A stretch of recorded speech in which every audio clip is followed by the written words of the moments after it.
안녕하세요. 야, 막히는 차에 앞이면 저기잖아. 그래서 여기 보고 있었어. 아, 없었어요, 제가? 어? 가셨어요? 뭘? 한번? 지나가셨어요? 아니 아니. 아,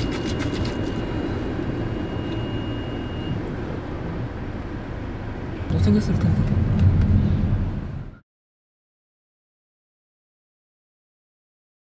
근데 핸들 작으면 좀 불편하지 않으세요? 아니? 불편한 거 모르세요? 크면 괜찮네. 조금만 돌려도 좀 많이 돌아가고, 작은 거는 그럴 더 많이 리가. 돌려야지. 그럴 그런 거 리가. 아닌가? 반대지. 아니에요? 반대지. 그래요? 근데 손이 움직이는 거리로 따지면 네. 좀 작으면 적게 움직여도 핸들이 똑같은 각도로 돌아가는 거지. 근데 이게 직경이 크면 여기서 이만큼 움직여야 되잖아. 네. 각도로 따졌을 때 작을수록 움직이는 거리가 아, 짧잖아. 오히려 어차피 움직이 똑같으니까. 그러니까 손잡이만 작은 것 뿐인 거죠. 그렇지. 그래서 스포츠카들은 핸들 작은 걸 쓰거든. 이렇게 된 걸 넣어가지고 조절할 수 있게끔. 근데 그럼 왜 큰 거 써요? 응? 승용차들. 큰 거 쓰면 힘이 덜 들지. 아. 이렇게 버스나 트럭 같은 경우 큰 거를 쓰는 게 이렇게 하는 게 그게 옛날 파워 스티어링에서 훨씬 힘이 덜 들고 그리고 또 전체적으로 봤을 때 조금 더 정교하게 조절할 수가 있죠. 여기는 요만큼만 가도 핸들이 이만큼 돌아가는데 여기는 요만큼 가면 조금밖에 안 돌아가니까 훨씬 더 정교하게 조절할 수가 있죠. 그 스티어링 휠이 직경이 작으면 작을수록 네. 조금 더 스포티한 느낌이 많이 나죠. 저도 운전할 때 불편한 거 몰랐는데 좀 그렇게 오해할 수 있는 여지가 있잖아요. 어차피 이제 그 스티어링 휠의 직경에 상관없이 네. 기어 B를 어떻게 하느냐에 따라서 그러니까 얘를 조금 돌렸을 때 바퀴를 많이 돌릴 거냐 적게 돌릴 거냐 그거가 이제 기어 B가 결정을 하는 거거든요. 그 기어 B 세팅에 따라서 나는 조금 적게 돌렸는데 네. 실제로 바퀴는 더 많이 돌아가더라. 그런 것들이 결정이 되는 거죠. 그래서 기본적으로는 유격이라는 게 있어서 네. 그 조금 움직일 때까지는 기어가 잘 움직이지 않도록 해주는 게 유격인데 그 유격을 좁게 만들어 놓으면 얘처럼 조금 움직여도 바로 움직이는 그런 결과를 보여주는 거고, 그리고 기어 B 자체가 얘는 적은데 핸들이 많이 돌아가면 네. 그러면 엄청 역동적으로 움직일 수 있는데 정교하게 조절하기는 어려워지겠죠. 아주 미세하게 조절해야 되니까 너무 핸들에 따라서 차가 너무 휘청휘청 거릴 가능성이 높아지는 거죠. 그런 반면에 반대로 핸들은 적게 돌아가는데 바퀴는 핸들이 돌아가는 것보다 바퀴가 적게 돌아가게 해 놓으면 네. 그러면 정교하게는 할 수 있는데 예를 들어서 좀 방향을 많이 꺾어야 될 때는 핸들을 많이 감아야 되는 그런 상황이 생기는 거지. 그래서 그런 부분들을 어느 정도 적절하게 차의 성격에 맞게 세팅을 하고 대체로 스포츠카들은 좀 더 많이 돌아가게끔 그렇게 하는 편이고 고급차들은 좀 적게 돌아가게끔 네. 하는 편. 그게 훨씬 더 여유가 있으니까 그렇게 하게 되고, 그리고 최근에는 이제 가변 기업이라는 게 나왔죠. 그래서 저속에서는 핸들을 감으면 바퀴가 많이 돌아가고 네. 고속에서는 핸들을 감아도 감은 것보다 적게 돌아가게끔, 고속에서는 좀 더 정교하게 움직이도록 그렇게 하는 가변 기업이가 다르게 나왔는데, 그게 이제 BMW에서 먼저 썼는데 아직도 쓰고 있는 데들도 있고 또 써봤는데 생각보다 좀 불편한 점도 있고 해서 또 안 쓰는 데들도 있고, 그 가변 기어비를 조금 폭을 줄이는 데들도 있고 그런 것들이 좀 있죠. 자, 그러면 지금은 그 3008 GT의 좀 그 사소한 부분들을 네. 소소한 부분들을 조금씩 살펴보도록 하겠습니다. 지금 계기판은 그래픽이 워낙 화려해 가지고 와, 이거 진짜 볼 때마다 자꾸 조작해 보고 저거 싶어지게 좀 하는 작품인 것 같아요. 그렇죠. 자꾸 조작해 보고 싶어하는 쉽게 되는 그런 경향이 있는데, 지금 연비를 보려면 여기에 있는 이제 트릭 컴퓨터 버튼을 눌러야 되거든요. 근데 이 연비를 보려고 할 때마다 눌러줘야 돼. 그러니까 어떤 한 화면에서는 연비가 고정적으로 나와 있으면 좋겠는데 그게 고정적으로 나와 있는 화면이 아예 없어요. 그래서 연비를 보려고 할 때마다 눌러줘야 된다는 거. 그래서 그 실주행 연비 측정할 때 계속 보여드리려고 하니까 계속 눌러야 돼서 엄청 귀찮게 좀 촬영을 했고요. 자, 그 다음에 지금 오디오가 켜져 있으니까 네. 오디오가 상당히 그 음질도 좋긴 한데 나름 또 재밌는 것들이 이렇게 진행을 하다가 이렇게 움직일 때 이동할 수 있군요. 네, 이것도 꼭 그 아이폰에서 그 글자 사이에 중간에 커서를 옮길 때 누르면 확대가 되잖아요. 네. 얘도 확대되는 것처럼 보이는데, 근데 문제는 숫자는 안 따라서 움직이지 않는다는 거. 위에 있는 숫자는 몇 분 몇 초인지는 안 나온다. 그렇지. 아, 이게 하나는 알고 둘은 몰랐던 거야. 이런 것까지 따지고 볼 줄은 몰랐던 거지. 그리고 이제 뭐 소스, 감으로 이동해야 되는 거죠. 라이브러리, 네, 뭐 이런 것들은 잘 돼 있고요. 소리도 예뻐요. 누를 때마다. 그 에어컨에서 보면 지금 온도가 좌우가 독립이잖아요. 네. 이게 독립으로 움직이게 돼 있는데, 근데 가끔 가다가 이게 나는 막 내렸어. 네. 근데 이쪽도 사람이 없을 경우에 네. 그럼 같이 내려오면 전체적으로 같이 시원해지잖아요. 네. 그러자면 이게 한꺼번에 움직일 수 있는 네. 그 버튼이 있어야 되는데, 보통 이제 싱크로라는 그런 버튼들이 보통 하나 만들어 놓거든요. 네. 근데 버튼이 노출되어 있는 게 없어요. 네, 없는데 옵션에 들어가면 이게 모노를 선택하는 버튼이 있거든요. 그래서 모노가 ON이 되면 그러면 한꺼번에 같이 움직여요. 네. 그래서 한 번 더 들어가서 봐야 된다는 점에서 좀 불편하긴 한데, 그 대신 이 상태더라도 또 이쪽 그 조수석으로 움직이면 바로 이제 듀얼 온도가 듀얼로 조절이 되고, 네. 근데 모노를 할 때는 들어가서 한 번 더 눌러줘야 된다는 거. 조금 불편하긴 한데 기능은 있습니다. 그리고 여기는 보면 그 오토를 눌렀을 때, 지금 이제 오토를 누르잖아요. 네. 그러면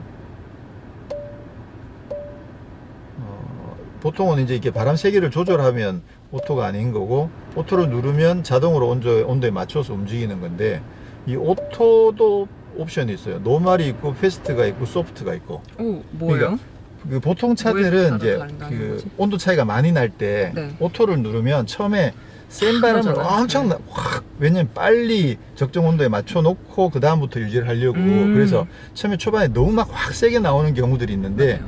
저는 개인적으로 그거 조금 불편하거든요. 그래서 굳이 오토를 안 누르고 바람 세기를 약하게, 온도는 내리지만 바람 세기를 약하게 해놨다가 좀 점차. 원하는 만큼 조금씩 올리기도 하고 조금씩 내리기도 하고 그렇게 하는 경우들이 있는데, 얘는 소프트에 눌러 놓으면 온도 차이가 많이 나더라도 바람을 확 내보내지 않고 천천히 온도에 맞춰가는 맞춰가는 거죠. 그리고 이건 노멀이고, 패스트 눌러 놓으면 온도 차이가 많이 날 경우에는 바람을 세게 해가지고 빨리 맞춰주는 거고, 이런 모드가 있는 거는 저는 처음 봤어요. 섬세한데요? 네, 이거는 제가 타본 차 중에서는 처음 보는 기능이에요. 하나 또 신기한 게, 이 스포츠 버튼 누를 때 그냥 한번 꾹 눌러서 스포츠 버튼이 안 되잖아. 스포츠 모드가 안 되죠.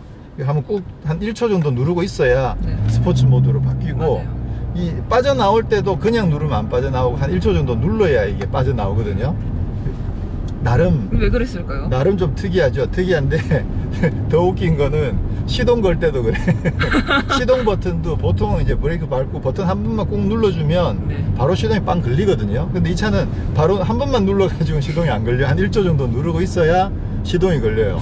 뭔가 여유를 가져라 그렇지. 이런 뜻인가? 뭔가 좀 신중한 느낌이 네. 들죠. 또 더 웃긴 거는 시동 끌 때도 마찬가지야. 끌 때도 한 번만 눌러서는 안 꺼지고 한 1초 정도 누르고 있어야 꺼져. 이게 시동 끄지라고 버튼을 눌렀는데 한 방에 안 꺼지는 차도 이 차가 처음이에요. 어제 몇 번을 제가 했던 것 같네요. 맞아, 실수를 했죠. 시동 꺼질 줄 알고 켜질 줄 알고 눌렀는데 바로 안 켜지죠. 한 1초 정도 누르고 있어야 꺼지고 켜진다는 거. 푸조가 다른 좀 신중한 면이 있다는 거. 예전에 푸조에서 처음 재밌었던 것 중에 하나가 안전벨트를 안 매고 있으면 네. 그 안전벨트 경고등이 울리잖아요. 근데 얘는 보통 그때까지만 해도 국산 차들은 뭐 경고등이 아예 안 울리는 차들도 많았고, 울리더라도 한 몇 초 울리다가 꺼져버리는 경우들이 많거든요. 뭐냐면 우리 주인은 오늘 벨트 매고 싶은 기분이 아닌가 보다, 그렇게 생각해가지고 몰라 그냥 이렇게 그래서 포기. 그렇죠, 포기를 해버리거든요. 한 조금 뭐 한 10초쯤 있다가 포기를 해버리는데, 푸조는 포기를 몰라. 심지어는 소리가 더 커져 계속. 처음에는 띵. 더 커져요? 네. 와. 한번 내가 풀어봐야겠네. 송원 씨는 이제 소중하니까 좀 위험하긴 한데 가면 이렇게 하다가 좀 있으면 띵띵띵. 지금 좀 산뜻하게 말해주고 있어요. 네. 매셔야죠. 이렇게 그냥 나이스하게. 점점 열받기 시작하는. 네, 생각보다 빨리 안 빨라지네.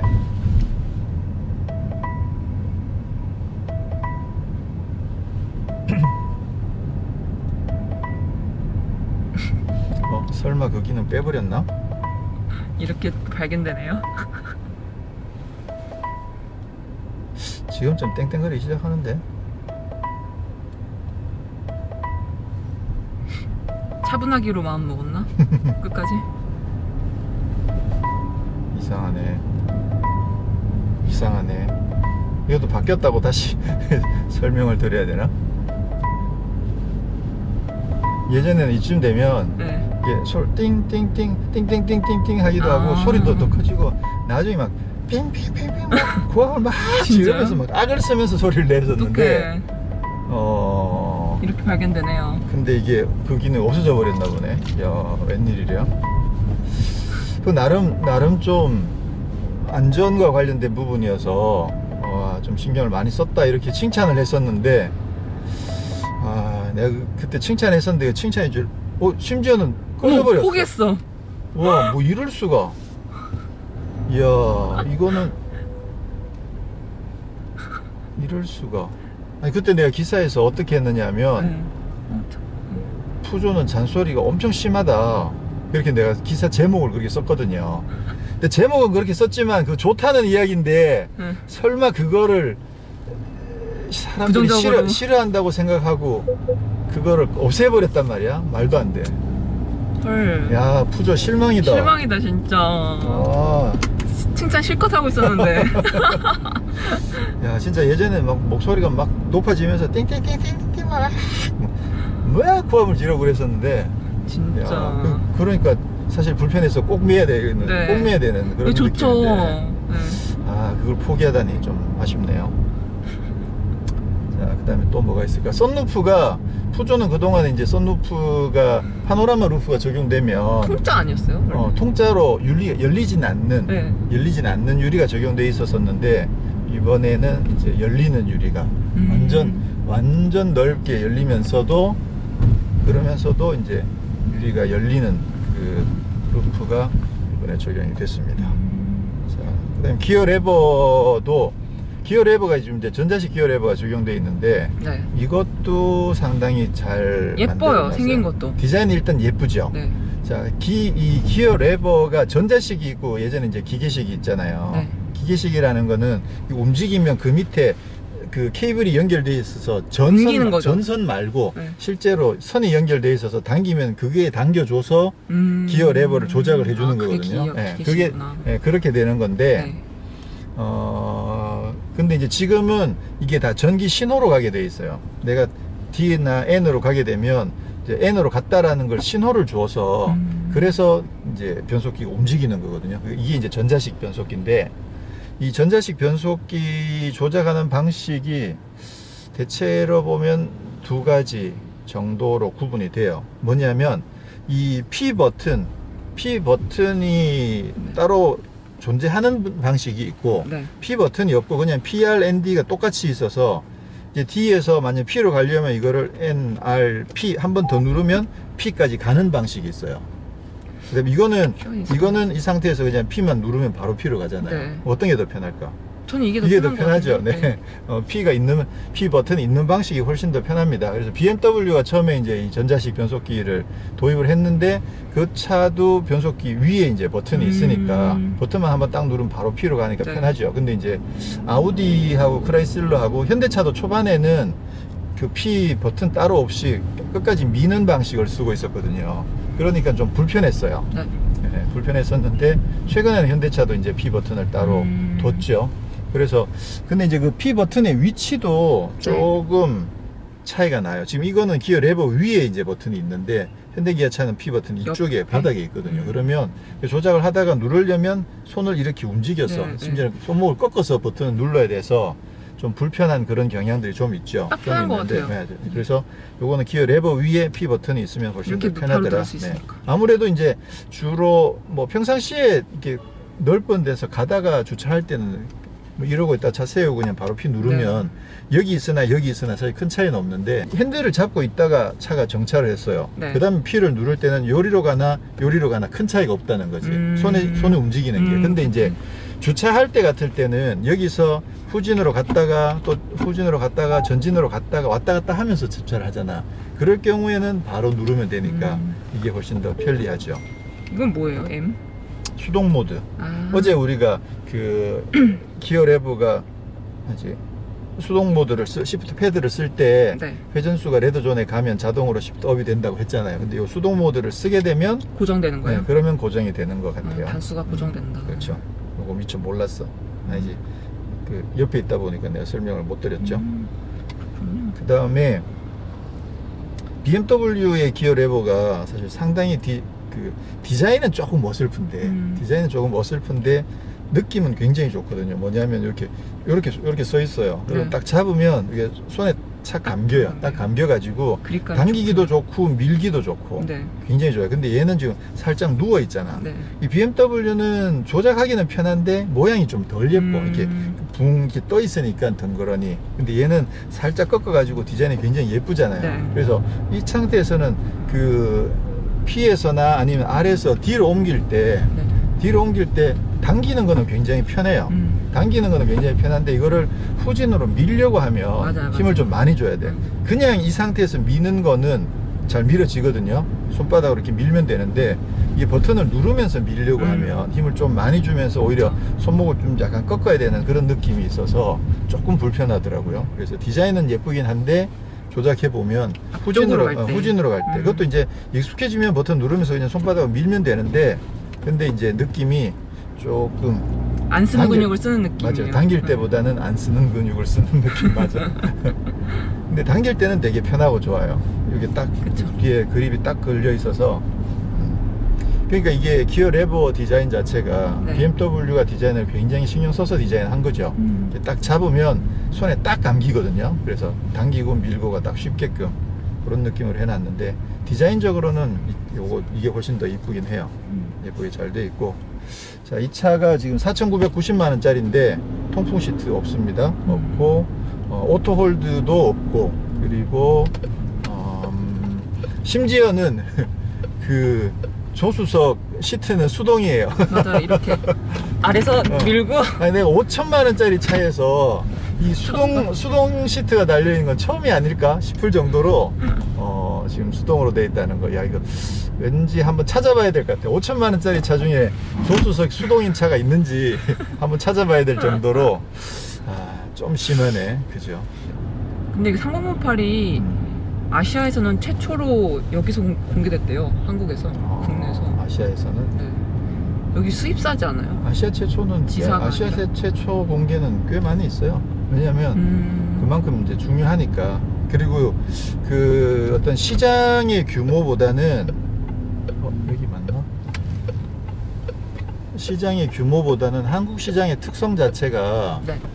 그 좀 최신 기술에 민감하고 소비자들의 반응 자체가 아주 직설적이고 그런 부분들이 있다 보니까 네. 그 전 세계 자동차 메이커들이 한국 시장에 먼저 출시해서 한국 시장의 반응을 한번 보자 라는 경향이 조금 있긴 해요. 그게 뭐 절대적이라고 할 수는 없는데 그래도 좀 그런 경향이 좀 있습니다. 뭐 한국 시장에 출시하고 난 뒤에 뭐 1년 동안 조율해가지고 그 다음에 나온다 뭐 이런 건 아니니까 단지 한국 시장이 조금 먼저 나오는데 그냥 그런 어떤 명분을 달죠.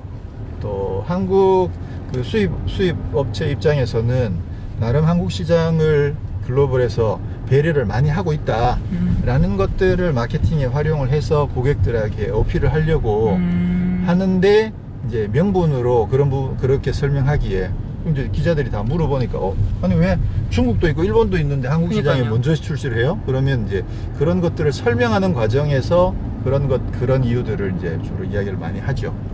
그리고 한국 시장이 많이 성장하고 있는 것이 사실이기 때문에 네. 지금 뭐 일본보다 더 많이 파는 모델들이 많이 생기고 있잖아요. 특히 럭셔리카에서는. 그러다 보니까 이제 좀 더 한국 시장을 더 비중 있게 생각하고 있다라는 것들을 한국 고객들한테 어필하기 위해서 의도적으로 이제 그렇게 계획을 짜죠. 이보크가 좋은 것 같아서 이게 좋은 것 같아요. 이보크? 네. 이거 만들 때 이보크를 생각하고 만들었대요. 개발자가. 근데 가격이나 브랜드 그렇죠. 차이가 많이 나진 하지만 이보크를 생각하고 만들었다. 좀 미스네. 왜냐하면 일단 랜드로버라는 브랜드 자체가 이게 약간 좀 고가 브랜드다 보니까 거기에서 이보크는 워낙 예쁘게 나왔잖아. 이 차도 예쁘긴 한데 실내도 엄청 예쁘긴 한데 이보크는 아예 고가 전략을 써서 성공한 케이스고 이거는 사실 4,990만 원이면 푸조로서는 고가 전략인데 그 고가 전략이 과연 먹힐까? 좀 미스 같은데 오히려 더 대중 좀 싸게 팔았어야 더 오히려 괜찮았을 것 같아서 좀 에러 같은데 고가 전략을 쓴다. 이보크라는 것 자체가 이제 고가 전략을 쓰겠다라고 생각했다는 그렇죠. 그래서 같은데 지나가면 비싼 차 그러니까 이런 그런, 이미지가 있었잖아요. 그런 이미지를 만들기에는 푸조의 이미지 자체가 역부족이죠. 근데 이게 정통 SUV로 변신했다는 걸 되게 강조하는데 네. 사륜구동이 없잖아요. 아 그렇죠. 아 사륜구동 이야기해야 되는구나. 지금 저희가 정통 SUV이긴 합니다만 지금 사륜구동이 적용되어 있지 않아서 오프로드를 사실 제대로 타보진 못했고 그 다음에 아쉬운 대로 저희가 이제 강변에 자갈밭을 조금 주행을 해봤는데요. 뭐 일단 지상고 자체가 어느 정도 높기 때문에 뭐 웬만한 길은 뭐 들어가는데 큰 문제가 없고 약간 뭐 진흙 이런 데들도 사실 배가 닿을 정도로 푹 꺼지는 진흙길만 아니면 웬만한 진흙길도 크게 무리 없이 주행을 할 수 있어서 근데 이제 결국은 완전 험로를 생각하면 사륜 있고 없고는 차이가 엄청나게 큰 차이가 나거든요. 그렇게 봤을 때 이 차는 여전히 도심형 SUV일 수밖에 없다. 그래도 이렇게 그 자갈밭에 이렇게 들어갈 수 있다는 게 네. 결국 이제 지상고가 높으니까. 그리고 이제 진흙도 지나갔잖아요. 그렇죠. 이게 가능해진 거. 그렇게 봤을 때는 내가 이 차의 능력이 어느 정도인지를 정확하게 이해를 하고 있어야 돼요. 내가 저 진흙길을 갈 수 있느냐 없느냐. 가다가 중간에 빠져버리면 그러면 아예 안 들어가야 그렇죠. 되거든요. 매번 그래서, 도전할 수 없으니까. 그래서 이 차가 저 정도 길은 갈 수 있다. 네. 저 정도 그 비포장길은 갈 수 있다 없다를 스스로 이 차의 능력을 알고 계셔야 그래야만 뭐 급할 때 문제가 안 생기고 네. 주행을 할 수가 이런 있는데 상황이 덜 발생하게. 그렇죠. 돌발 상황이 생겨버리면 안 되죠. 근데 이제 그걸 잘 모르면 돌발 상황이 생길 수가 있습니다. SUV라고 생각하시고 모래밭에 들어가시는 건 절대 하지 마세요. 남들 들어간다고 따라 들어가시면 완전 입구는 있으나 출구는 없는. 네, 개망하십니다.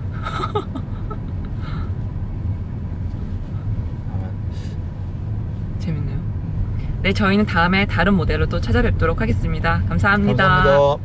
자동차와 삶을 사랑하는 사람들, 바로 당진이 모터리언입니다. 모터리언입니다.